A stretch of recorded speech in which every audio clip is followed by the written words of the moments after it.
नमस्कार, दूरदर्शन के त्रिपुरा केंद्र के हिंदी कार्यक्रम में आपका स्वागत है। आज हम हिंदी के प्रचार प्रसार, उसकी संवैधानिक स्थिति और विभिन्न देशों में उसके होने वाले विभिन्न तरह की प्रचार प्रसार, भारत सरकार द्वारा किए जाने वाले तमाम तरह के कार्यक्रम और हिंदी दिवस के विषय में चर्चा करेंगे। 14 सितंबर 1949 को हिंदी को राजभाषा का दर्जा दिया गया। इस विषय में विभिन्न तरह की दिक्कतों और दुश्वारियों का भी सामना करना पड़ा। इस विषय पर चर्चा करने के लिए हमारे स्टूडियो में उपस्थित हैं ओम प्रकाश नंदा जी, डॉक्टर कालीचरण झा जी और डॉक्टर मनोज कुमार मौर्य जी। सर नमस्कार आप सबका। आप हमारे स्टूडियो में आए, इसके लिए आपका बहुत बहुत आभार। आज हम हिंदी दिवस और उसके विभिन्न पहलुओं पर चर्चा करेंगे। तो मनोज सर, आप हमें यह बताएं कि हिंदी दिवस हम क्यों मनाते हैं और किस तरह मनाते हैं। मैं ये कहना चाहूँगा कि 14 सितंबर 1949 को संविधान में हिंदी को राजभाषा का दर्जा दिया गया और हमारा संविधान 1950 26 जनवरी 1950 को लागू किया गया। लेकिन राष्ट्रभाषा प्रचार समिति वर्धा के निवेदन पर 14 सितंबर को हम हिंदी दिवस के रूप में मनाते हैं और प्रत्येक वर्ष विभिन्न जितने सरकारी कार्यालय हैं केंद्र सरकार के, उसमें हिंदी दिवस को लेकर तमाम तरह के कार्यक्रम आयोजित होते हैं और यह एक तरह से कहा जाए तो हिंदी प्रेमियों के लिए यह एक उल्लास और उमंग का अवसर होता है जिसमें सभी लोग बढ़ चढ़कर हिस्सा लेते हैं। जी सर, जी सर। तो डॉक्टर झा सर, आप हमें बताएं कि 1949 में 14 सितंबर को हिंदी को राजभाषा का दर्जा दिया गया। तो राजभाषा से क्या समझें हम? देखिए, जैसा कि स्पष्ट है कि राजभाषा राज के काम काज की जो भाषा है वह राजभाषा के रूप में स्वीकृत किया गया। इससे पहले आप देखेंगे तो जैसे आरंभिक समय में हिंदी को राजभाषा रूप में प्रचलित नहीं थी, क्योंकि उससे पहले अंग्रेजी, उससे पहले आप चले जाएं तो अरबी, फारसी या फिर उर्दू का प्रभुत्व होना। तो हमारे राजनेताओं के सामने और जब भारत स्वाधीन हुआ तो लोगों के सामने एक ऐसी समस्या आई कि आखिर अपने देश को चलाने के लिए कोई ऐसी भाषा तो होनी चाहिए जो अपनी हो, और वह भाषा क्या हो सकती थी। तो आपको याद होगा कि जब हमारा स्वाधीनता आंदोलन चल रहा था, साथ ही साथ हिंदी को लेकर के भी आंदोलन चल रहा था और पूरे भारत के राजनेताओं ने, जो हमारे एक तरीके से नीति निर्माता रहे हैं, भाग्य निर्माता रहे हैं, उन लोगों ने हिंदी की जो प्रकृति है और उसकी जो सुषमा है, जो विशिष्टता है, उसको पहचाना। और आपको यह जान के आश्चर्य होगा कि इस हिंदी को सामने लाने के लिए और उसके प्रति काम करने वालों में हिंदीतर प्रदेश के लोग भी बहुत आगे रहे। स्वयं महात्मा गांधी आप देखिए, बाल गंगाधर तिलक। आप ठीक कह रहे हैं सर। तो सर नंदा सर, मैं ये जानना चाह रहा हूँ कि नेताओं की क्या स्थिति रही और राजभाषा के साथ साथ एक राष्ट्रभाषा का भी पदबंध चलता है, तो दोनों क्या है सर, राष्ट्रभाषा और राजभाषा? किसी भी पूरे देश में जो भाषा बोली जाती है, जिसमें काम किए जाते हैं और जिसे पूरा देश अपनाता है, उसे राष्ट्रभाषा कहा जाता है। जैसे बहुत सारे जो देश हैं हमारे, उनमें उनकी अपनी एक ही भाषा है, मगर हमारे देश में जो है विभिन्न क्षेत्र हैं और हर क्षेत्र की अपनी एक भाषा है, जिसके आधार पर हमारे यहाँ राज्य निर्धारित किए गए और राज्यों की अपनी एक भाषा है। तो सभी राज्य जो है हिंदी को राष्ट्रभाषा बनाने के लिए सहमत नहीं थे और आज़ादी के बाद इसी को लेकर के बहुत सारे आंदोलन भी शुरू हो गए थे। तो बाद में जो है राष्ट्रभाषा की जगह इसे राजभाषा के रूप में अंगीकार किया गया है। और राष्ट्रभाषा और राजभाषा में जो अंतर है, राष्ट्रभाषा संपूर्ण राष्ट्र की भाषा होती है, मगर जो राजभाषा होती है वो किसी भी राज्य के कामकाज की भाषा होती है, जिसमें जो राज्य होते हैं वो ज़्यादातर उसमें का जो क्षेत्र होता है वो उसी भाषा को अपना करके और उसे अपने कामकाज के रूप में उपयोग किया करता है। तो हमारे भारत के संविधान में जो है भाग 5 और 6 में इसका उल्लेख किया गया है। साथ में भाग 17 अनुच्छेद 343 में जो है राष्ट्रभाषा के जो नियम है और कहाँ किस तरह से इसमें काम होने हैं, वो अनुच्छेद 343 से लेकर के 351 तक जो है अलग अलग उसमें जो है प्रावधान किए गए हैं, ताकि अनुसार हमारे राज्य में काम हो सके। आपने सही सुझाया सर।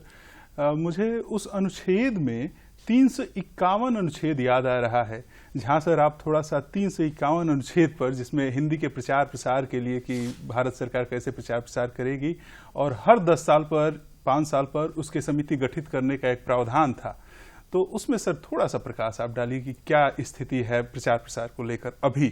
जी, जैसा कि मैं पहले भी कहा कि हमारे जो नीति निर्माता रहे हैं जी, उन्होंने जब हिंदी को राजभाषा के रूप में स्वीकार किया गया, तो इसके बाद एक समस्या थी कि आखिर हिंदी को कैसे और सुगम बनाया जाए, लोगों तक उसकी पहुंच और कैसे हो।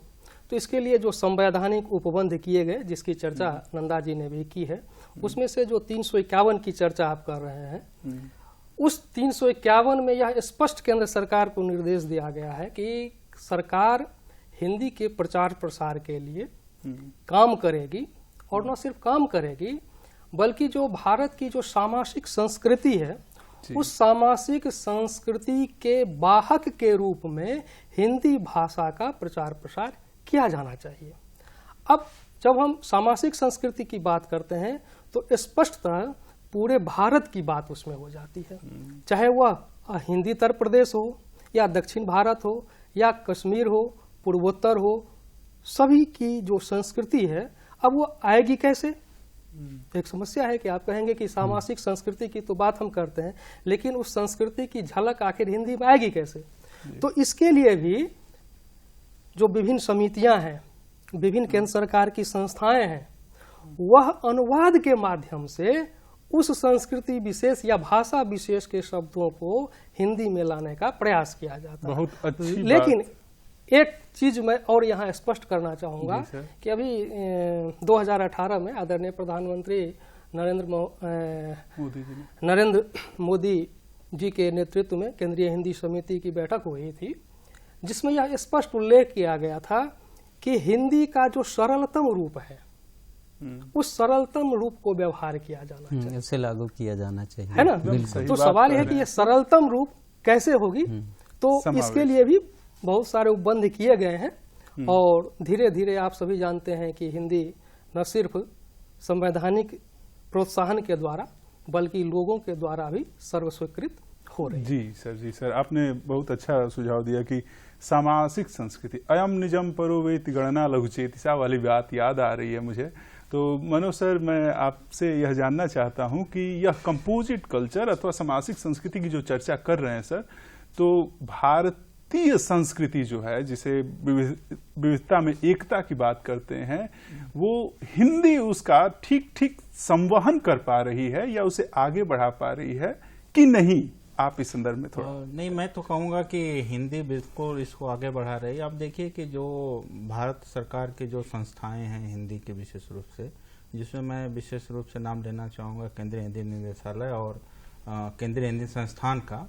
अभी केंद्रीय हिंदी संस्थान ने बहुत ऐसे देखा जाए तो पूर्वोत्तर भारत के जो 8 राज्य हैं, 8 राज्यों के बहुत सारी बोलियाँ हैं और भाषाएँ हैं सबकी।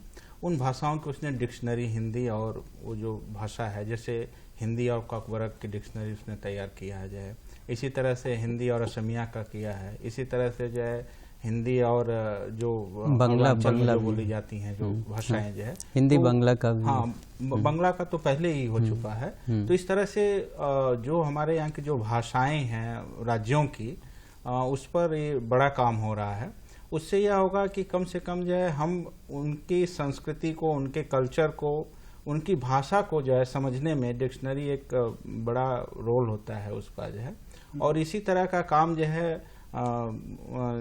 जो अंतर्राष्ट्रीय हिंदी विश्वविद्यालय वर्धा है वह भी कर रहा है। बहुत सारे उसके एक hindisama.com एक जो एक तरह से वेब मैगजीन कह सकते हैं उसको जो है, एक जिस पर तमाम तरह के जो भाषाओं में लिखे गए हैं उनका हिंदी अनुवाद भी वहाँ पे दिया जा रहा है। आपने बहुत अच्छा सूत्र दिया है सर कि हिंदी सेवी संस्थाओं ने हिंदी के प्रचार प्रसार के लिए जो कार्य किया है, तो नंदा सर, आप बताएं कि हिंदी प्रचार प्रसार के लिए हिंदी संस्थाओं की क्या भूमिका रही है और किस तरह से वो अपना सहयोग कर रही हैं? हाँ, ये बिल्कुल सही और उचित क्वेश्चन है। हिंदी के प्रचार प्रसार में हिंदी जो संस्थाएं हैं बहुत महत्वपूर्ण भूमिकाएं निभाई हैं। सबसे पहले तो उन्होंने हिंदी के प्रति लोगों को जागरूक किया। हमारे देश में जो है अन्य क्षेत्रीय भाषाएं होने के कारण लोगों के मन में एक भ्रांति होती है कि अगर हिंदी का ज़्यादा प्रचार प्रसार हुआ तो शायद क्षेत्रीय भाषाएं कहीं विलुप्त ना हो जाएं। तो हिंदी जो प्रचार प्रसार सभाएं हैं, इन्होंने लोगों को जागरूक किया है कि अगर हिंदी का प्रचार प्रसार पूरे देश में बड़े पैमाने पर भी किया जाएगा और किया जा रहा है, फिर भी हमारी जो क्षेत्रीय भाषा हैं वो पूरी तरह से सुरक्षित हैं। और काफ़ी हद तक जो है इसका हमें लाभ भी मिला है कि अब जो क्षेत्रीय भाषाओं को लेकर के लोगों के मन में एक भय बना हुआ था, वो भय अब कहीं ना कहीं कम हुआ है और लोग अपनी क्षेत्रीय भाषाओं के साथ साथ हिंदी को भी अपना रहे हैं। आप तो ठीक संकेत कर रहे हैं सर कि हिंदी का स्वरूप साम्राज्यवादी नहीं है। बिल्कुल बिल्कुल, हिंदी साम्राज्यवाद की भाषा नहीं है। इस विषय पर हम झा सर का दृष्टिपात चाहेंगे कि आप हमें उस दिशा में कुछ निर्देश करें कि हिंदी को हम सही रूप में कैसे समझें, उसका विकास देश में विदेश में किस रूप में हो रहा है। देखिए, भाषा के विकास की जहाँ तक बात है और खास करके हिंदी के विकास की बात है, तो अभी डॉक्टर मनोज ने भी यह संकेत किया, जो विभिन्न संस्थाएं हैं वह तो काम कर ही रही हैं। अभी नंदा जी ने कहा जो कुछ स्वैच्छिक संस्थाएं हैं वह भी काम कर रही हैं जी। इसके साथ साथ इसमें एक महत्वपूर्ण जो भूमिका है वह केंद्र सरकार की बन जाती है और केंद्र सरकार इसको लेकर के बहुत ही गंभीर है। और गंभीर इस रूप में, आपको याद होगा कि 2018 में मॉरिशस में जो विश्व हिंदी सचिवालय है, 11वां विश्व हिंदी सम्मेलन का आयोजन किया गया था। उसमें सर्वसम्मति से यह निर्णय लिया गया कि संयुक्त राष्ट्र संघ की जो आधिकारिक भाषाएं हैं, 6 भाषाएं हैं, और 7वीं भाषा के रूप में हिंदी को स्वीकृति मिले, इसके लिए न सिर्फ वह संस्था काम कर रही है, जाहिर सी बात है वह संस्था केंद्र सरकार के अधीन है, और इसी के साथ आपको जानकर यह आश्चर्य होगा कि लगभग 70 से अधिक देशों में हिंदी पठन पाठन का माध्यम पढ़ाई जाती है। बहुत अच्छा। एक संस्था हिंदी साहित्य भारती भी है, जिसकी ओर संकेत करना उचित ही होगा कि उन्होंने भी हिंदी के प्रचार प्रसार के लिए कई देशों में अपना जो है संगठन बनाया है। तो 35 देशों में, तो सरकारी स्तर पर, गैर सरकारी स्तर पर हिंदी का प्रचार प्रसार निरंतर हो रहा है। और यदि थोड़ा सा आप समय दें तो एक तथ्य की ओर और मैं इशारा करना चाहता हूं कि देखिए, भाषा कोई कठिन नहीं होती है। भाषा या तो हम से उसका परिचय होता है या अपरिचय होता है। तो जिस भाषा से हम अपरिचित होते हैं वो हमारे लिए कठिन है, और जिसको हम जानते हैं वो हमारे लिए पर सरल है। बहुत अच्छा सुझाव। और इस रूप में हिंदी सरलतम स्थिति में है, और लोगों द्वारा, सबसे बड़ी बात आपने कहा ना, यह साम्राज्यवादी मानसिकता हिंदी की नहीं है, और हिंदी कहीं जबरदस्ती थोपी नहीं गई है, और न थोपी जानी चाहिए, और न किसी सरकार की ऐसी मंशा है, बल्कि यह लोगों के द्वारा स्वतः स्वीकार किया जाना चाहिए। और आप जानते हैं कि पूर्वोत्तर में और खास करके त्रिपुरा में भी जो हिंदी की जो स्थिति है, खास करके बोलचाल की भाषा के रूप में आप जहां भी चले जाएं, हिंदी सर्वग्राही है। यहाँ के हमारे जो विश्वविद्यालय में हिंदी अध्ययन अध्यापन हो रहा है, कुछ महाविद्यालय में हो रहा है, केंद्रीय विद्यालय में हो रहा है, नवोदय विद्यालय में हो रहा है, तो लोग हिंदी को स्वीकार कर रहे हैं, उनको थोपा नहीं जा रहा। आप ठीक कह रहे हैं सर। हिंदी की प्रकृति ही कुछ इस तरह की है कि उसे ग्राह्य माना जाता है, सब लोग उसे अपनाते हैं। हिंदी में एक बात आती है कि उसकी वैज्ञानिकता को लेकर, लिपि की वैज्ञानिकता को लेकर, तो तो सर मैं चाहूँगा कि आप इस पर कुछ बताएं कि उसकी लिपि की वैज्ञानिकता और उसके उच्चारण की वैज्ञानिकता क्या है? हिंदी की जो लिपि है वो बहुत ही मतलब वैज्ञानिक लिपि तो है ही, साथ में बहुत ही सरल लिपि भी है। दुनिया की जितनी भी भाषाएं हैं उनमें अगर हम देखें तो हिंदी की जो वैज्ञानिक लिपि है वो बहुत ही मतलब उच्च कोटि की है।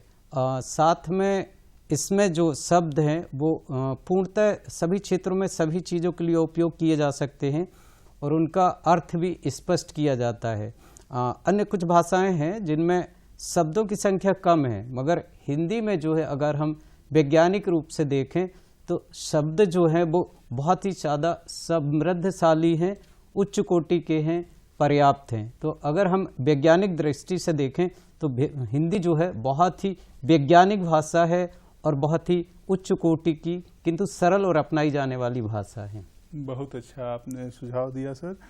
तो सर मुझे अब ये देखना है कि हिंदी में रोजगार की क्या स्थिति है। हिंदी पढ़ने लिखने वालों की संख्या तो ठीक है, यह तो बात होगी ही, लेकिन एक इसके साथ ये संकट चलता रहा, बताया जाता रहा कि अंग्रेजी पढ़ने से ही रोजगार मिलेगा। पढ़ो फारसी बेचो तेल वाली पंक्ति मुझे याद आ रही है। तो मनोज सर आप इसमें थोड़ा सा दृष्टिपात डालें कि हिंदी से कौन कौन से किस किस क्षेत्र में लोग रोजगार पा रहे हैं। देखिए आज के समय में कहा जाए कि हिंदी रोजगार की भाषा बन गई है तो गलत नहीं होगा। अब देखिए कि हिंदी अध्ययन अध्यापन के अलावा हम देखें तो अनुवाद के क्षेत्र में, सिनेमा के क्षेत्र में, जो साहित्य लेखन के क्षेत्र में और भी कई ऐसे जो है क्षेत्र हैं जिसमें जो है हिंदी पढ़ाने वाले लोग जो है जुड़े हुए हैं इन क्षेत्रों से जो है।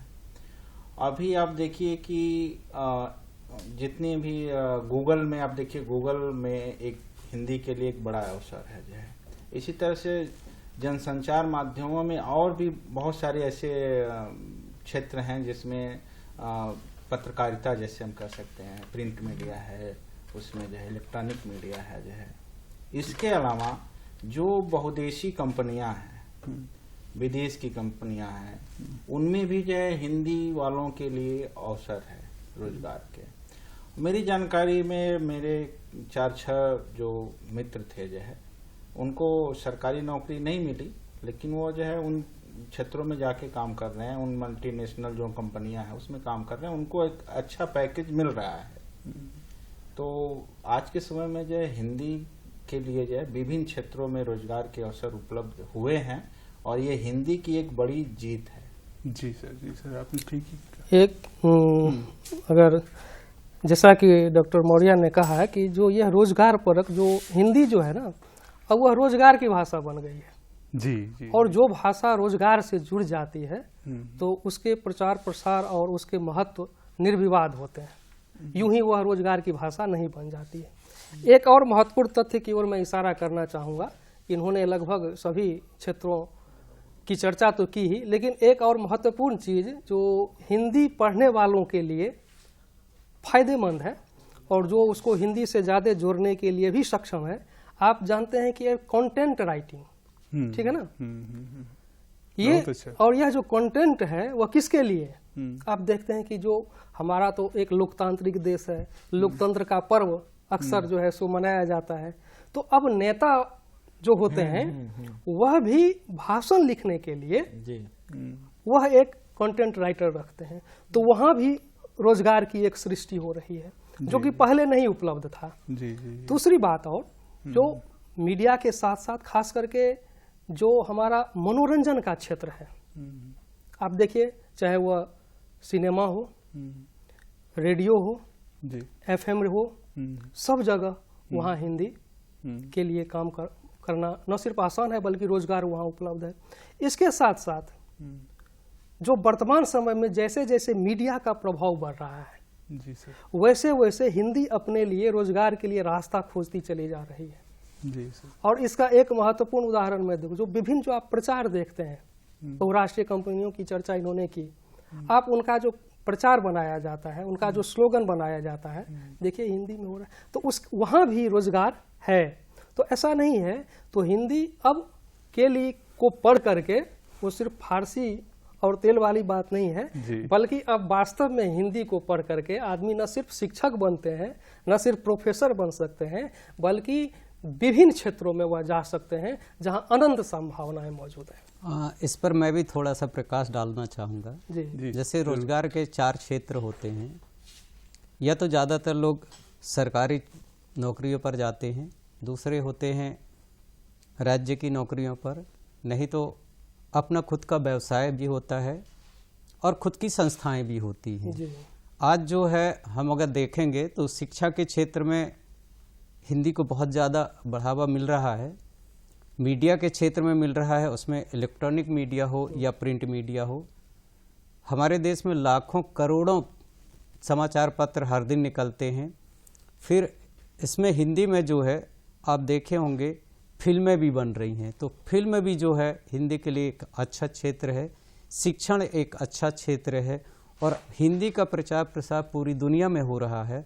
और सर ने जैसा कि कहा था कि 70 से ज़्यादा देशों में हिंदी पढ़ाई जा रही है, तो मुझे भी याद है 100 से ज़्यादा विश्वविद्यालय हैं पूरे दुनिया के जहां पर हिंदी पढ़ाई जा रही है। तो ना केवल हमारे देश में बल्कि विदेश में भी हिंदी के लिए जो है रोजगार के अवसर हैं। और पहले जो राज्य हुआ करते थे जहां पर अपने राज्य की भाषाओं के माध्यम से शिक्षण दिया जाता था, जैसे हम त्रिपुरा को भी ले सकते हैं, मगर अभी यहाँ हिंदी के अध्यापकों की भी भर्ती की जा रही है। तो इसका मतलब है कि जो राज्य हैं जहाँ पर पहले हिंदी नहीं थी, अब भी धीरे धीरे वहाँ नई शिक्षा नीति के तहत हिंदी के रोजगार के अवसर नित्य प्रति जो है वहाँ पर बनते जा रहे हैं, तैयार होते जा रहे हैं। ठीक कह रहे हैं सर, आपका कथन हमारे लिए बेहद महत्वपूर्ण है।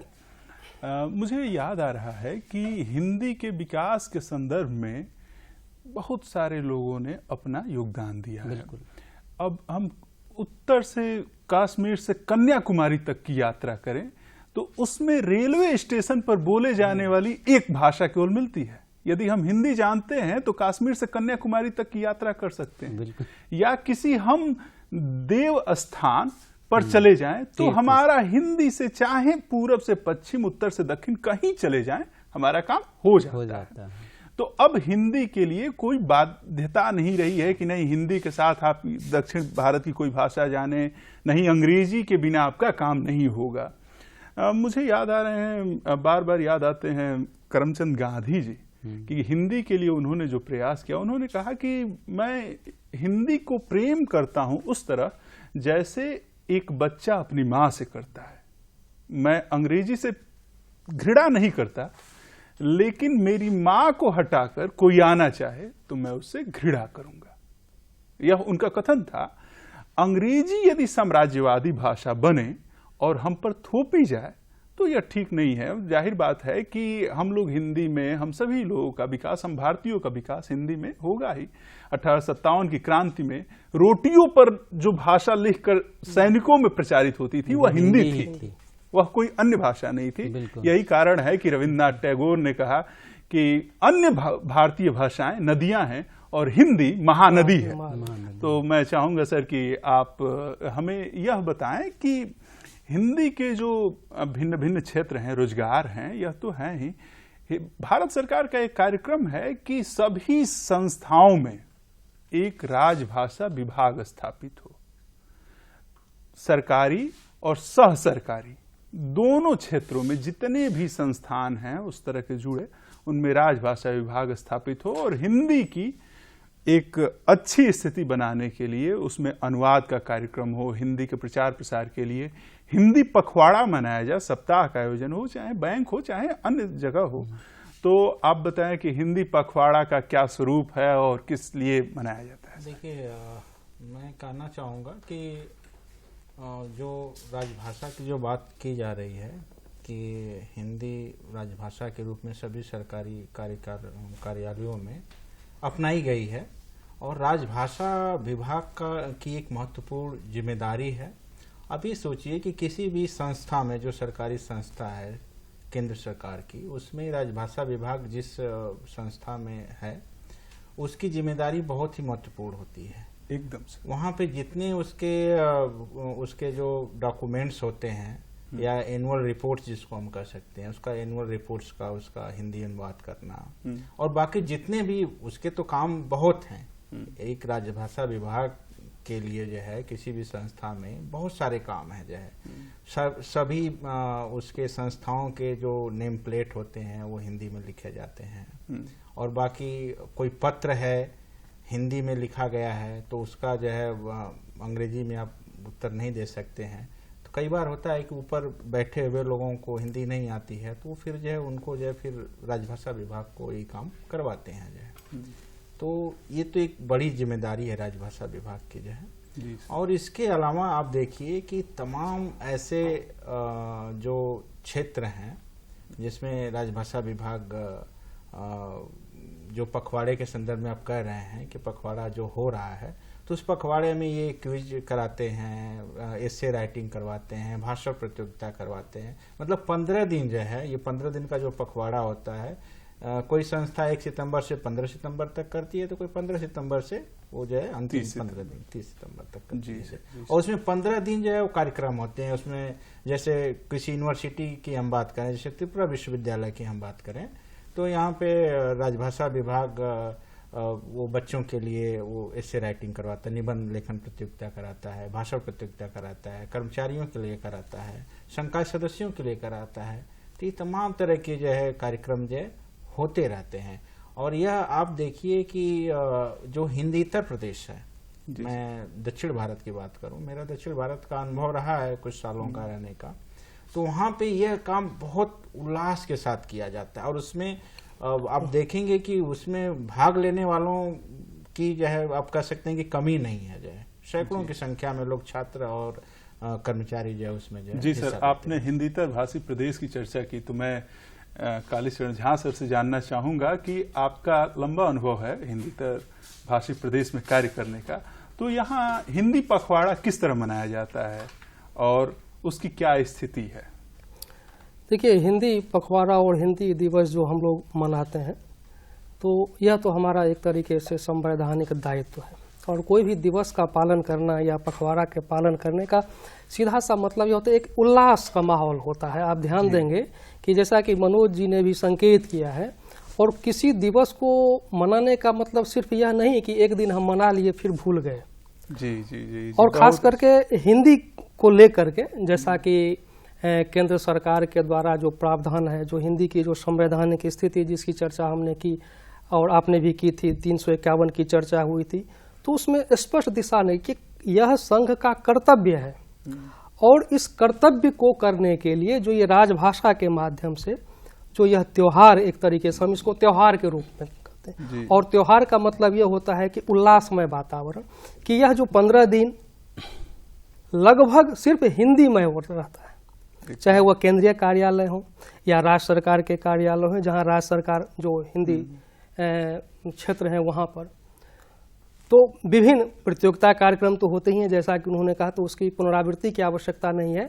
लेकिन पूर्वोत्तर क्षेत्र में खास करके जो केंद्र सरकार के जो विभिन्न कार्यालय हैं, यहाँ त्रिपुरा में ही आप देखें, वो त्रिपुरा विश्वविद्यालय ही नहीं बल्कि ONGC है, ऑयल एंड नेचुरल गैस, उसके बाद आपको निपको है, विभिन्न बहुत सारी संस्थाएं हैं, CRPF है, BSF है, सेना के यूनिट है, यहाँ स्वयं जो दूरदर्शन केंद्र है, ठीक है ना। अभी जो हम लोग बैठे हुए हैं है वह हिंदी दिवस को मनाने के लिए ही बैठे हुए हैं। तो हिंदी की इसलिए भी जरूरी है इसकी चर्चा और परिचर्चा करना कि इससे हिंदीतर प्रदेश के लोग जानें और समझें कि यह सिर्फ भाषा नहीं है, और यह कोई भाषा ऐसी नहीं है जो कि हम पर जबरदस्ती लादी जा रही है, बल्कि यह हमारे कामकाज की भाषा है, हमारे लिए जरूरी है। जैसा कि आपने भी संकेत किया, अगर रेलवे से मैं जाऊं या कोई तीर्थ स्थान जाऊं तो वह जो भाषा की जो एक संपर्क भाषा के रूप में जो हिंदी का जो उदय है या उसका जो विस्तार है, वह कहीं ना कहीं इसी रूप में चल रहा है। और यह सर्व स्वीकृत है, और सर्व स्वीकृत हो सभी संस्थाओं के द्वारा, सभी लोगों के द्वारा। इसलिए यह इस त्योहार को मनाया जाना कि जो कुछ पीछे छूट गया है, पिछले साल हम नहीं कर पाए, आइए अब हम संकल्प लेते हैं कि अब हिंदी के प्रचार प्रसार के लिए, विकास के लिए पुनः हम इस साल काम करेंगे। आपने ठीक संकेत किया सर, जब आप कह रहे थे कि एक ही दिन हिंदी दिवस के रूप में न मनाएं, यह तो उत्सव और उल्लास का त्योहार है। मुझे विश्व हिंदी सचिवालय का वो मोटो याद आ रहा है कि हर दिन हिंदी दिवस, हर दिवस हिंदी दिवस। तो सर मैं चाहूँगा कि आप भी यहाँ प्रवक्ता के रूप में कार्यरत हैं और लंबे समय से कार्यरत हैं, तो बच्चों में हिंदी के लिए, हिंदी को लेकर यहाँ त्रिपुरा के बच्चों में क्या स्थिति है, किस तरह उनका अपना सोचना है, देखना है, और आपको किस तरह की कठिनाइयों का सामना करना पड़ता है?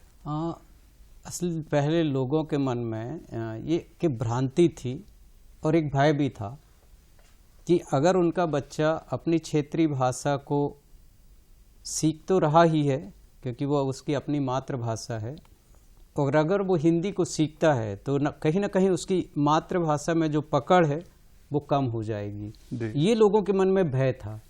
मगर अभी दूरदर्शन, रेडियो, हमारी जो नई शिक्षा नीतियां हैं, इनके प्रचार प्रसार के द्वारा अब लोगों को ये लगने लगा है कि अगर हमारा बच्चा अपनी क्षेत्रीय भाषाओं के साथ हिंदी भी सीखता है तो वो पूरे देश में जाके कहीं भी रोजगार कर सकता है।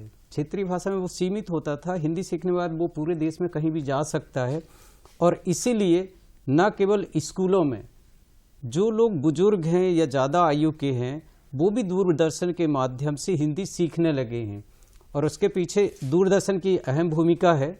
धारावाहिक, फिल्में, दूरदर्शन में दिखाए जाने वाले समाचार, आजकल जो लोग हिंदी स्कूलों में नहीं पढ़े हैं वो भी हिंदी बोल सकते हैं, समझ सकते हैं।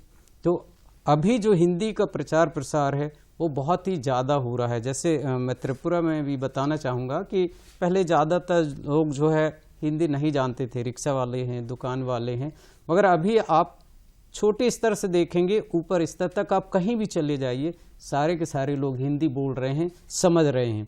बच्चों की संख्या पहले स्कूलों में बहुत ही कम होती थी हिंदी पढ़ने वालों की, मगर अभी बच्चे यहाँ के जो हैं वो 96-98 नंबर तक 12th में लेके आ रहे हैं हिंदी में। और कुछ बच्चे तो MA भी कर रहे हैं, कुछ बच्चे PhD कर रहे हैं, और कुछ बच्चे जो है इसे अपने रोजगार के रूप में भी अपना रहे हैं। तो अभी जो हिंदी की स्थिति है पहले से कई गुना ज़्यादा सुदृढ़ हुई है, और लोगों को ये लगने लगा है कि हिंदी सीखने से हमारी जो क्षेत्रीय भाषा है उसको किसी तरह का कोई नुकसान नहीं है। तो हिंदी और क्षेत्रीय भाषा का कहीं भी किसी तरह का जो पहले जो एक मन में भय था वो अब पूरी तरह से लोगों में मिट गया है। तो हिंदी जो है अब सारे लोग सीख रहे हैं, पढ़ रहे हैं, समझ रहे हैं और उसे अपनाना चाह रहे हैं। तो अभी इसका क्षेत्र बहुत ही ज़्यादा बढ़ रहा है और हमें हिंदी पढ़ाने में किसी तरह की कोई कठिनाई यहाँ नहीं आ रही है। आपने महत्वपूर्ण संकेत किया है कि हिंदी से बाजार का जुड़ाव हो गया है। बिल्कुल बिल्कुल, आज हिंदी बाजार की भाषा हो गई है। इसमें ये धारावाहिक कार्यक्रमों की महत्वपूर्ण भूमिका है, जाहिर है, लेकिन साथ साथ तकनीकी क्रांति का भी बड़ा योगदान है कि आज घर बैठे सुदूर किसी गांव में बैठा व्यक्ति हिंदी का समाचार आसानी से देख सकता है। मोबाइल में हिंदी का कोई कार्यक्रम मोबाइल में देख सकता है। आप हम सब देखते हैं कि सोशल मीडिया नेटवर्क पर लोग सबसे ज्यादा सक्रिय रहते हैं और उस पर उनकी भाषा का, हिंदी भाषा का बहुत सारी सामग्री उपलब्ध है जिससे वे लोग अपने आप को सुदृढ़ कर रहे हैं। तो सर मैं चाहूंगा कि त्रिपुरा में हिंदी में लेखन या संपूर्ण पूर्वोत्तर भारत में हिंदी में लेखन की क्या स्थिति है? कोई साहित्यकार उपन्यास लिख रहा है या कुछ लिखा जा रहा है, या त्रिपुरा को केंद्र में रख के या पूर्वोत्तर को केंद्र में रख के जो लिखा जा रहा है, उसकी स्थिति पर आप मनोज सर थोड़ा सा हमारा मार्गदर्शन करें। त्रिपुरा पूरे पूर्वोत्तर की हम बात करें जो है, तो जैसा कि हम सब लोग जानते हैं कि पूर्वोत्तर में 8 राज्यों की हम बात करते हैं और सभी 8 राज्यों में जो केंद्रीय विश्वविद्यालय हैं, मैं केंद्रीय विद्यालय और नवोदय विद्यालय की बात नहीं करूंगा यहाँ पे, क्योंकि वहाँ पे तो ये है ही है, हर जगह केंद्रीय विद्यालय, नवोदय विद्यालय, उसमें हिंदी का चल रहा है, बच्चे पढ़ रहे हैं पर्याप्त मात्रा में। लेकिन जो विश्वविद्यालय की बात हम करें तो सभी विश्वविद्यालयों में हिंदी विभाग की स्थापना की गई है और कहीं कम कहीं अधिक मात्रा में विद्यार्थी आ रहे हैं और कई विश्वविद्यालयों के पाठ्यक्रम में पूर्वोत्तर का साहित्य पढ़ाया जा रहा है जैसे में कि त्रिपुरा विश्वविद्यालय केंद्रीय विभाग में पढ़ाया जाता है, और अरुणाचल ईटानगर राजीव गांधी केंद्रीय विश्वविद्यालय ईटानगर में, मिजोरम में पढ़ाया जाता है। तो आप ये देखिए कि पूर्वोत्तर का जो साहित्य है वो दो तरह का लेखन है मिलता है। एक तो वह लेखन है, वह लेखक है जो पूर्वोत्तर में काफी दिनों से रहे हैं और अपने अनुभव के आधार पर, जिसको हम कह सकते हैं कि स्वानुभूति के आधार पर उन्होंने जो है लेखन किया, उपन्यास लिखा है। जैसे मैं प्रदीप सौरभ हैं जो है, और लाल बहादुर वर्मा हैं, इन लोगों ने उपन्यास लिखे हैं जो है, ठीक है। इसी तरह से बहुत सारे कहानियां लिखी गई हैं जो है, कुछ संस्मरण लिखे गए हैं, जैसा कि अनिल यादव का है जो है, एक संस्मरण बड़ा चर्चित हुआ था। हमारे हिंदी के बहुत ही चर्चित और महत्वपूर्ण कवि अज्ञे ने यात्रा वृत्तांत लिखा है पूर्वोत्तर से संबंधित जो है। वह जैसे माजुली उनका एक बहुत चर्चित यात्रा वृत्तांत है जो है, और इसके अलावा राहुल सांकृत्याय ने यात्रा वृत्तांत लिखा है। एक तो एक तरह का लेखन हो गया। दूसरा लेखन वह है जो पूर्वोत्तर के रहने वाले लोगों द्वारा लिखा जा रहा है, ठीक है, जिसमें जो है आप कह सकते हैं कि जो राम का जो है वो केंद्रीय राजीव गांधी केंद्रीय विश्वविद्यालय में प्राध्यापिका है, वो कविताएं लिखती हैं जो है, ठीक है। इसी तरह से जो है और भी दूसरे जो विश्वविद्यालयों में जो अध्यापिकाएं हैं वह तो लिख ही रही हैं, जो कहीं शिक्षा कार्य नहीं कर रहे हैं लेकिन वह जो है हिंदी में लिख रहे हैं जो है। तो इस तरह से जो है जैसे में उनका बहुत कुछ लिखा हुआ जो है अनुवाद के माध्यम से भी जो हमारे बीच में वह आ रहा है।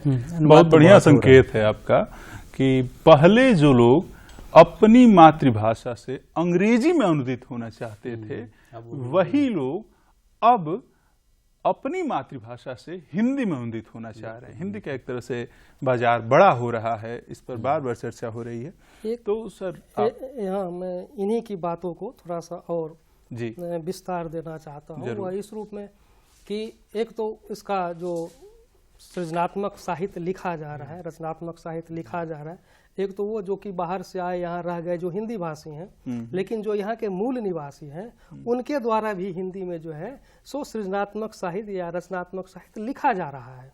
धीरे धीरे वो लोग अपना रहे हैं। जहाँ तक त्रिपुरा का प्रश्न है, तो त्रिपुरा में यद्यपि उसकी वैसी कोई परंपरा अभी तक विकसित नहीं हुई है, लेकिन हमें यह ध्यान रखना चाहिए कि अनुवाद के माध्यम से हिंदी में रचनाएं आ रही हैं। यानी कि हिंदी की जो महत्ता, आप जो कह रहे थे कि जो हिंदी दिवस हम क्यों मनाते हैं, तो कहीं ना कहीं उसका भी रोल है कि हिंदीतर प्रदेशों में हिंदी इस रूप में विस्तारित हो रही है, और वह अनुवाद के माध्यम से, चाहे वो रचनात्मक साहित्य ही क्यों ना हो, और इसको आगे बढ़ाने में खास करके केंद्र सरकार की जो विभिन्न संस्थाएं हैं जिसकी चर्चा उन्होंने की, केंद्रीय हिंदी निदेशालय बहुत अच्छा प्रयास यहाँ कर रहे हैं, जो हिंदी में यहाँ ज्यादा से ज्यादा, भले ही वह अनुवाद के माध्यम से हो, मूल कृति न हो, लेकिन और यहाँ के लोग भी, ये राष्ट्रभाषा प्रचार समिति यहाँ काम करती है। शुभ्रांशु डैम नाम के एक व्यक्ति हैं, उन्होंने एक दो उनसे पहले, मैं उनका नाम विस्मरण हो रहा है, उन्हीं के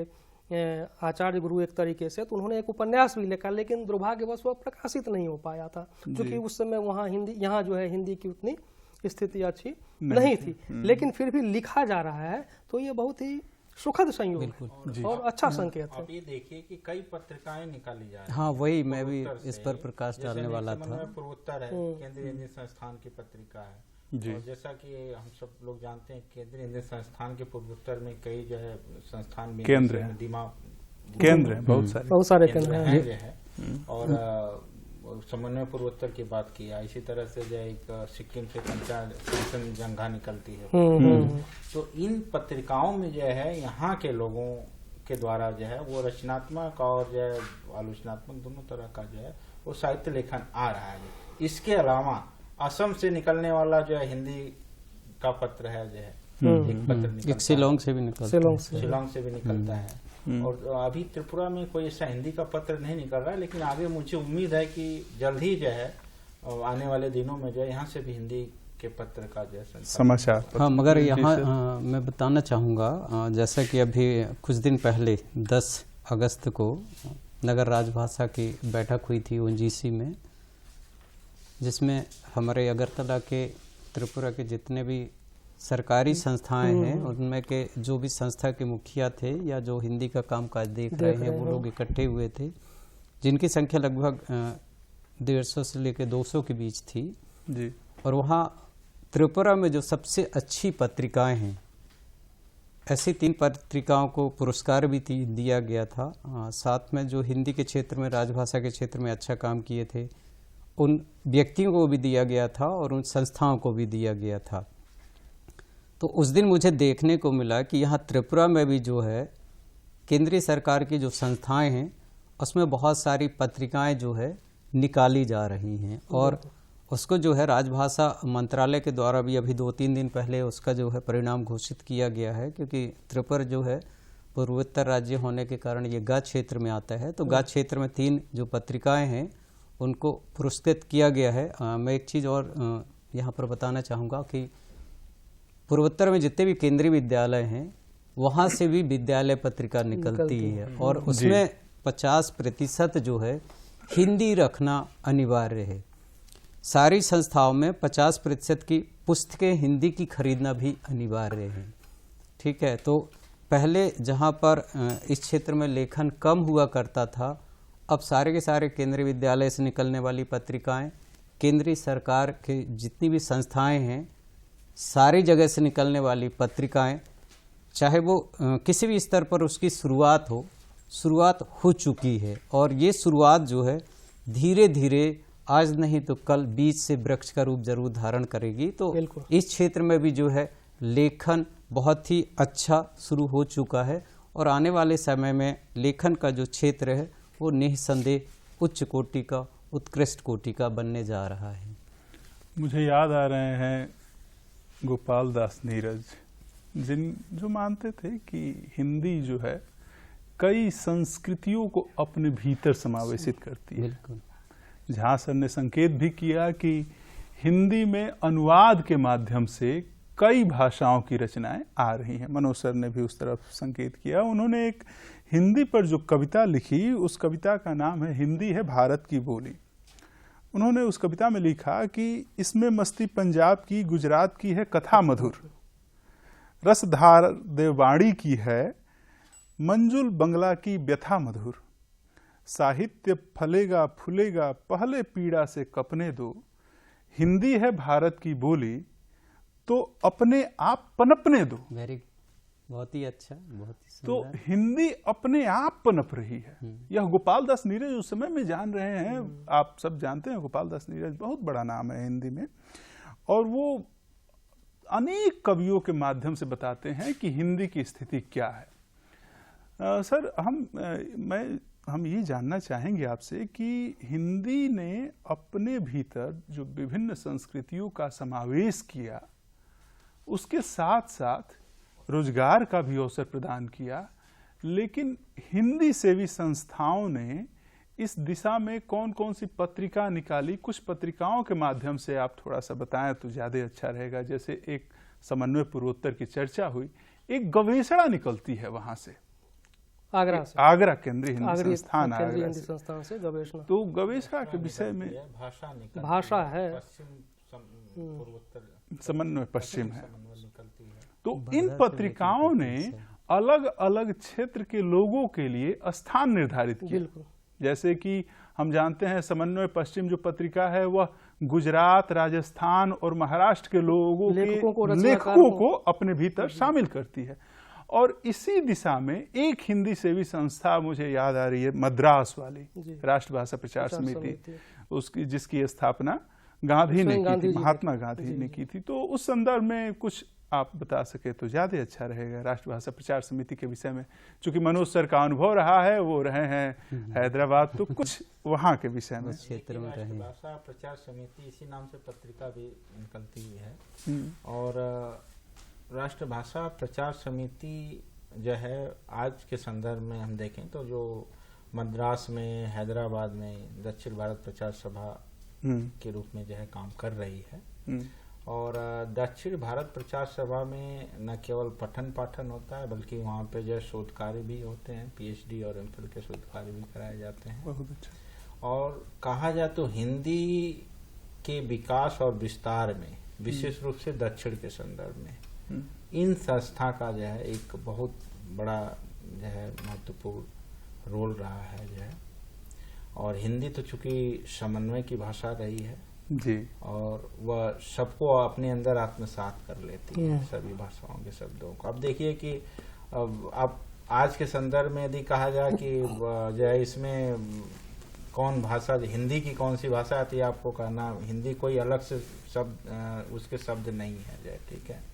जैसे में उसमें अरबी, फारसी, पुर्तगाली, चीनी, तमाम भाषाओं के जो है वो शब्द जो है इस तरह से समाहित हो गए हैं कि आपको यह जो है चिन्हित करना मुश्किल हो जाएगा कि यह मतलब किस भाषा हिंदी, का शब्द, किस भाषा के, हिंदी के नहीं है जो जी। तो हिंदी इसीलिए मैं कहता हूँ कि विराट समन्वय की विराट चेष्टा की भावना रही है हिंदी की जो है। और हिंदी किसी तरह का कोई बंधन नहीं लगाती है। अब देखिए कि चाहे दक्षिण भारत के जो प्रदेश हैं जो है, हर प्रदेश की अपनी भौगोलिक स्थिति है और सबके जो है उच्चारण में जो है विविधता दिखाई देती है, लेकिन किसी तरह का रोक टोक जो है वह हिंदी नहीं कहती है कि नहीं आपको ऐसा ही करना है, या कोई बंधन है नहीं जो। तो हिंदी इसीलिए आपने कहा कि हिंदी को पनपने दीजिए, तो हिंदी अपने आप जो है वो पनप रही है और सारी संस्कृतियों को, सारे भाषाओं को अपने अंदर आत्मसात करके आगे बढ़ रही है। बहुत अच्छा आपने कहा सर। तो सर अभी हम लोग चर्चा कर रहे थे तो उसमें नई शिक्षा नीति 2020 की चर्चा हुई। तो नंदा सर, आपने बताया कि नई शिक्षा नीति के माध्यम से हम हिंदी के प्रचार प्रसार को और आगे बढ़ा रहे हैं। नई शिक्षा नीति में एक प्रावधान वह है कि जिसमें अनुवाद के माध्यम से भारतीय भाषाओं का उन्नयन किया जाए, उसके प्रोन्नयन के लिए प्रयास कर रहे हैं। तो सर उस पर नई शिक्षा नीति 2020 पर कुछ देखिए, असली शिक्षा जो नई शिक्षा नीति है ये काफ़ी मंथन के बाद बनाई गई है और धीरे धीरे अभी उसे शुरू भी किया जाने लगा है। और इसमें शिक्षा प्राप्त करने के लिए जो भाषा का प्रावधान है वो बहुत ही अच्छा है जी। सबसे पहले जो छोटा बच्चा है वो अपनी मातृभाषा सीखता है और वो अपनी मातृभाषा में भी अगर शिक्षा हासिल करता है तो उसके लिए आसान होता है।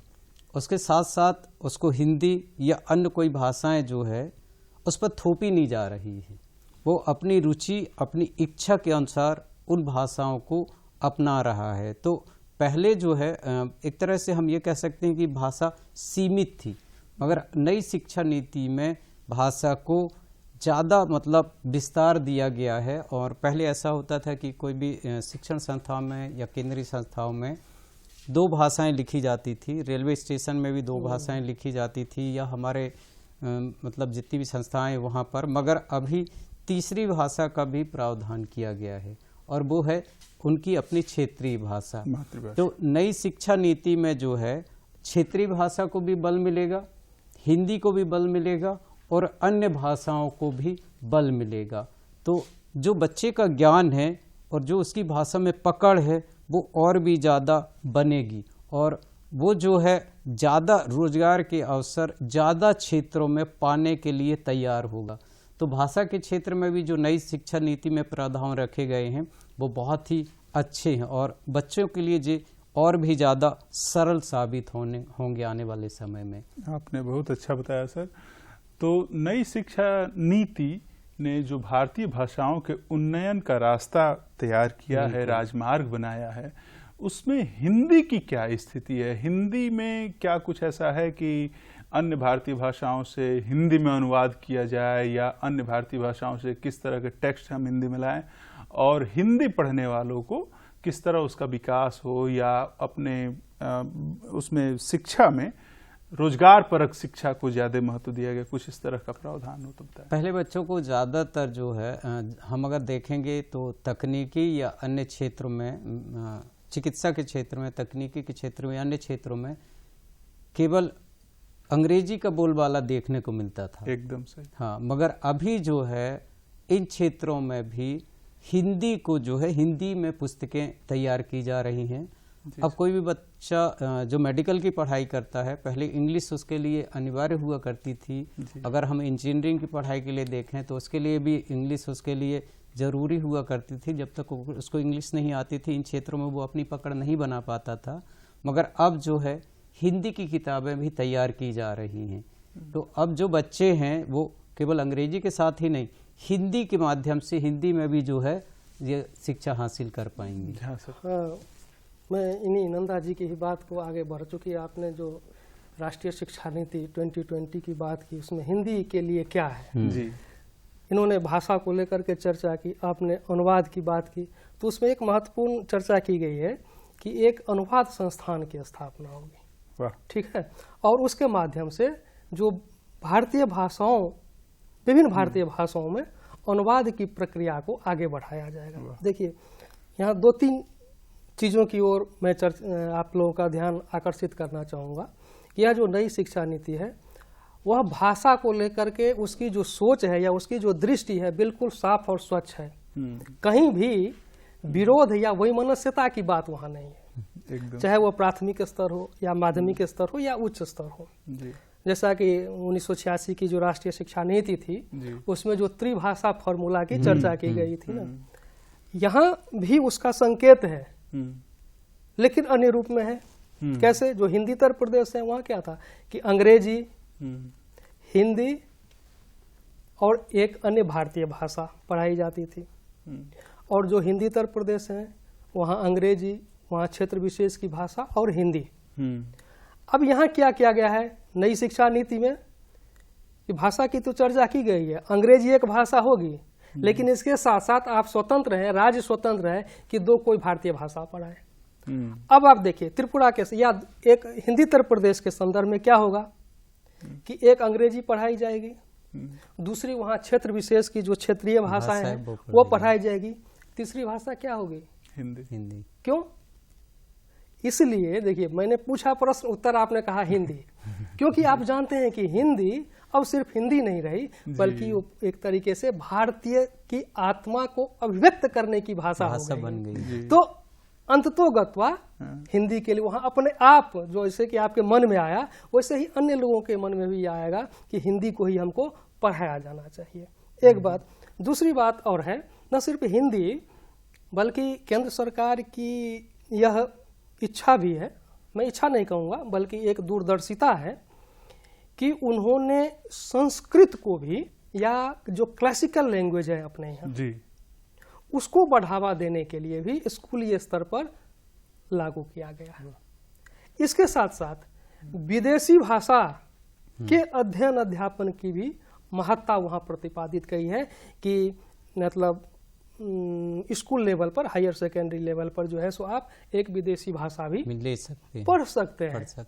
तो भाषा को लेकर के कोई हठधर्मिता नहीं है, बल्कि एक तरीके से आप कह सकते हैं कि जो विचार जो भाषा को लेकर के होनी चाहिए और वह स्पष्ट विचार है, और भाषा, प्रत्येक भाषा को का यहाँ आदर किया गया है, चाहे वह हिंदी हो, हमारी मातृभाषा हो, क्योंकि मातृभाषा के माध्यम से शिक्षा प्रदान करना यह इस नीति की सबसे बड़ी खासियत है। मातृभाषा के माध्यम से या तो 5वीं हो सके तो 8वीं ही नहीं, सरकार की एक इच्छा यह भी है कि विश्वविद्यालय स्तर पर भी अगर हिंदी में कोई पुस्तक है तो उसे अन्य भारतीय भाषाओं में भी अनुवाद किया जाए। अगर तमिल में कोई पुस्तक है तो उसे न सिर्फ हिंदी में और संस्कृत में बल्कि अन्य भारतीय भाषाओं में भी अनुवाद किया जाए, और जो सबके लिए सहज हो और सुलभ हो। इसीलिए जो अनुवाद इंस्टीट्यूट की जो संस्थान की बात मैं कर रहा था कि उसको स्थापित करने की जो जरूरत महसूस की गई है, जो इस शिक्षा नीति के माध्यम से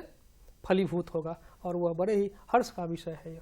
मैं इसमें कुछ जोड़ना चाहूँगा सर की बातों में जी, कि देखिए हिंदी जो है जब तक कहा जाए तो मातृभाषाओं का जब उन्नयन होगा तो हिंदी का भी उन्नयन होगा जो है। और हिंदी के जो कह सकते हैं कि आधुनिक काल के जनक हैं भारतेंदु हरिश्चंद्र, वो तो बहुत पहले ही कह चुके थे, मातृभाषाओं के उन्नयन की बात कर रहे थे।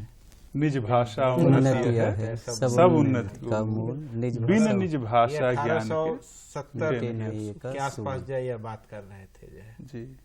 तो मातृभाषाओं का जब ये नई शिक्षा नीति में मातृभाषाओं के जो उन्नयन की बात की गई है, तो एक तरह से समझिए कोई हिंदी के उन्नयन की ही बात है। और हिंदी कह सकते हैं कि हिंदी के आज के समय में देखिए कितनी बोलियां हैं। अब मैं कहूँ कि मेरी मातृभाषा हिंदी है तो नहीं, मेरी मातृभाषा भोजपुरी है, झा सर की मातृभाषा मैथिली है, आपके भी सर बुंदेलखंडी है। ये सब हिंदी के ही अंतर्गत हैं, लेकिन हिंदी और भोजपुरी में आप देखिए कुछ अंतर मिलता है जो है, लेकिन वो सारे के सारे जो है हिंदी के ही कह सकते हैं कि हिंदी एक विराट जो है एक स्वरूप है, जिसके छोटे छोटे जो है अंग जो है सारे जो है बार बार रविंद्रनाथ टैगोर याद आते हैं कि अन्य भारतीय भाषाएं नदियां हैं और हिंदी महानदी है, तो सबको जाकर अंततः मिलना है महानदी उसी सागर में। तो आप लोगों ने ठीक सुझाया कि हिंदी अब केवल भाषा ही मात्र नहीं रह गई है, वो भारतीय संस्कृति का परिचायक बन गई है। अनुवाद का कार्य इसी संस्कृति को और समुन्नत बनाता है। झा सर ने ठीक संकेत दिया कि भारत की क्लासिकल लैंग्वेज को बढ़ावा देने के लिए, और भारतीय तो अपनी ही भाषा में लिखी गई किसी रचना को जान नहीं पाता है, वो अंग्रेजी में पढ़ता है। जैसे कन्नड़ के कई सारे महत्वपूर्ण उपन्यासकार जिन्हें हम, यदि युवा अनंत मूर्ति का उपन्यास हिंदी में नहीं अनुदित हुआ होता तो हम नहीं जान पाते कि उतना महत्वपूर्ण रचनाकार कोई है हमारे देश में है, हमारी अपनी जो संस्कार जैसा उपन्यास भवंती जैसा। आपको ये जो नई शिक्षा नीति है इसके अंतर्गत यह जो समस्या जो थी जो है इसका निराकरण है इसमें जो है, और जो अनुवाद होगा हिंदी जो मातृभाषाओं को बढ़ावा दिया जा रहा है, और जो अनुवाद संस्था की जैसा सर ने बात किया, तो उसमें सारी जो मातृभाषाओं में जो महत्वपूर्ण जो रचनाकार हैं, जो लेखन है, वह हमारे सामने हिंदी के माध्यम से आएगा। और हमें तो ऐसा लग रहा है सर कि यह अनुवाद संघ की स्थापना से या अनुवाद इंस्टीट्यूट बनने से पूर्वोत्तर भारत के लिए सबसे महत्वपूर्ण काम होगा कि पूर्वोत्तर में कई सारी भाषाएं हैं, उसमें रचनाएं हुई हैं, लेकिन वो पाठक नहीं मिल पाते हैं, हिंदी में आ जाएंगे। देखिए वो जो आप चर्चा कर रहे हैं ना, उसके पीछे एक तर्क यह भी है जी सर कि लगभग आप जानते हैं पिछले 50 वर्षों में 150 से अधिक जो हमारी भाषाएं मृतप्राय हो चुकी, मतलब समाप्त हो चुकी है। और यूनेस्को का एक डाटा है कि शायद 197 या 97 भाषा ऐसी हैं जो इंडेंजर्ड है, मतलब वो मरनासन की स्थिति में। तो उन भाषाओं को भी संरक्षण प्रदान करने के लिए यह अनुवाद एक बहुत ही सशक्त माध्यम है। और इससे कहीं ना कहीं मुझे लगता है कि जो भारतीयता की जो अवधारणा है जो है निश्चित रूप से जो है उसका विकास होगा, क्योंकि आप जो है किसी भी दूसरे भाषा भाषी के संस्कृति के को जो है आप उस माध्यम से जो है बहुत अच्छी तरह से समझ सकते हैं। जो अनुवाद आएगा, सब लोग जानते हैं कि साहित्य जो है वो एक तरह से जो हमारे जीवन का आख्यान होता है जी जी, तो वो जो है निश्चित रूप से जो अनुवाद के माध्यम से।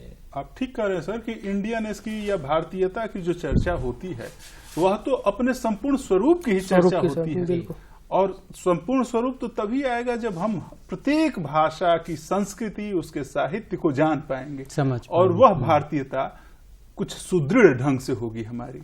वह भारतीयता एक चुने हुए क्षेत्र की न होकर संपूर्ण भारत की होगी। झा सर ने ठीक बताया कि मृत प्राय भाषाओं के विषय में जो बताया, तो इसीलिए भारत सरकार इस पर लगातार काम कर रही है और कई संस्थान इस पर काम कर रहे हैं। वो मैसूर का भाषा संस्थान है, उसके माध्यम से यूजीसी के माध्यम से काम कर रही है। और जो मृत प्राय भाषाएं हैं इस पर तो दिलीप सिंह जैसे लोग बहुत महत्वपूर्ण काम कर रहे हैं कि भाषाओं को संरक्षित किया जा रहा है। तो हिंदी की तमाम सारी स्थितियों पर हम लोग चर्चा कर ही रहे हैं। और सर एक जो महत्वपूर्ण चर्चा है कि विश्व हिंदी संस्थान की संकल्पना जो भारत और मॉरिशस के संयुक्त तत्वावधान में हुई है, उसने भी हिंदी को आगे बढ़ाने का प्रयास किया है। तो सर उस पर आप लोग कुछ बताना चाहें तो आप। मेरा मानना है कि विदेशों में हिंदी के प्रचार प्रसार में जो है विश्व हिंदी सचिवालय है उसकी एक महत्वपूर्ण भूमिका रही है। आप देख लीजिए कि मॉरिशस में जैसा कि 2018 में बात हुई कि विश्व हिंदी सम्मेलन जो हुआ था उसमें अन्य देशों से भी लोग उसमें आए थे, भारत से लोग सैकड़ों की संख्या में गए थे और बड़ा भव्य आयोजन हुआ था जो है। और आप जैसा कि पहले भी बात हुई है कि लगभग 100 विश्वविद्यालयों में, विदेश के 100 विश्वविद्यालयों में हिंदी उच्च शिक्षा में हिंदी का पठन पाठन किया जा रहा है जी। अमेरिका जैसे देश में लगभग 20 उसके जो संस्थान है या विश्वविद्यालय जो भी कर लीजिए, उसमें जो हिंदी का अध्ययन किया जा रहा है। विदेशों में हिंदी के प्रचार प्रसार में जो है मुझे मैं यदि बात करूं तो मुझे 3 तरह से मैं उसको देखता हूं जो है। एक तो वह देश है जो जहां पे हमारे पूर्वज गिरमिटिया के रूप में गए थे, जैसे में जो है मॉरिशस हो गया, सुरीनाम हो गया, त्रिनाड हो गया। दूसरे वह देश हैं जो खाड़ी देश हैं, अरब जिसको हम कह सकते हैं अरबियन कंट्री हैं, जहाँ पे लोग रोजगार के अवसर की तलाश में रोजगार या व्यवहार की जी। और वह लोग जाने वाले, ये दोनों जगहों पे जाने वाले लोग जो हिंदी से पूरी तरह से जुड़े थे और उनको हिंदी के अलावा जो है कोई दूसरी भाषा उस रूप में नहीं आती है। यानी हिंदी भाषी लोगों की प्रधानता है इन दोनों तरह के देशों में जो है। और तीसरा जो वर्ग है जो है, ये कह सकते हैं कि जो उच्च वर्ग है, और उसमें निम्न वर्ग तो नहीं है, लेकिन जो मिडिल क्लास जो हमारे यहाँ कहा जाता है, जो मध्य वर्ग, उसकी उपस्थिति है। जैसे में अमेरिका हो गया, ऑस्ट्रेलिया हो गया, कनाडा हो गया, इन तमाम देशों में, और विभिन्न प्रदेशों से लोग गए हैं। तो वहाँ पे यह होता है कि जैसे मान लीजिए पंजाब और जो है तमिलनाडु के व्यक्ति मिलेंगे वहाँ पे, तो संपर्क भाषा के रूप में वहाँ पे हिंदी का प्रयोग। बहुत अच्छा बताया सर आपने कि विदेशों में भी हिंदी का प्रचार प्रसार ठीक ढंग से हो रहा है। जैसा कि झा सर ने भी इस विषय में बताया था कि यूनेस्को में हिंदी को शामिल करने के लिए 7वीं भाषा के रूप में हिंदी को शामिल करने के प्रयास किया गया। आप सब लोगों ने हिंदी के उन्नयन और उसके प्रचार प्रसार और उसमें रोजगार के अवसर पर हमसे बातचीत की और हमारे स्टूडियो में आए, इसके लिए आप सबका बहुत बहुत आभार, धन्यवाद। और हम अभी बात कर रहे थे हिंदी दिवस के अवसर पर और हिंदी के प्रचार प्रसार के विषय में। हमने जाना कि हिंदी में रोजगार के विभिन्न सारे अवसर हैं, उसमें हम अनुवाद का कार्य कर सकते हैं, विभिन्न संस्थाओं में उसके लिए एक अलग विभाग है, उसमें जा सकते हैं, उसमें रोजगार है। हिंदी में अध्ययन अध्यापन की दिशा में जा सकते हैं, हिंदी में शोध की दिशा में हम अपना मार्ग प्रशस्त कर सकते हैं। इस तरह से हम सब हिंदी पढ़ें, आगे बढ़ें। प्रत्येक दिवस हिंदी दिवस। नमस्कार।